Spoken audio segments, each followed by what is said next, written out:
Asher, bakit daw ayaw ng patulan ni Senador Soto ang mga patutsada ng Chinese Embassy spokesman?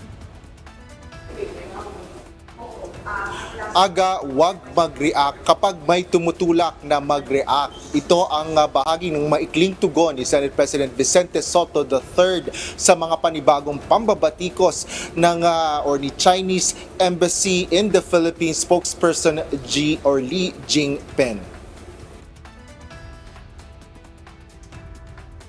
Muling bumuelta ang tagapagsalita ng Chinese Embassy laban sa Senado at mga senador. Sa isang pahayag na naka-address kay Senate President Tito Soto, pinuna ni Li Jingpen ang paggamit ng masasamang salita ng ilang senador habang nasa plenaryo laban sa mga Chinese diplomat.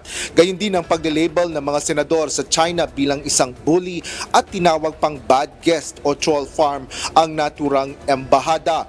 Dumepensa rin ang Chinese diplomat na hindi nila pinatatahipan ang Senado o ang mga senador, ngunit sa halip ay tinatakot ng mga senador ang foreign embassy. Habang pinapanukala pa niya na ideklarang persona non grata ang Chinese diplomat, kaya ibinalik nito ang tanong sa Senado kung sino ang gustong magpatahimik ng ibang tao. Sagot naman ni Senador Tito Soto, mas nanaisin nito na maging annoying laban sa mga panibagong pahayag na ito ng tagapagsalita ng Chinese Embassy. Nagpakita naman ng suporta ng iba't ibang grupo sa Senado kung saan nagtungo ang mga ito sa harapan ng tanggapan ng institusyon upang labanan ang mga pahayag ng Chinese Embassy.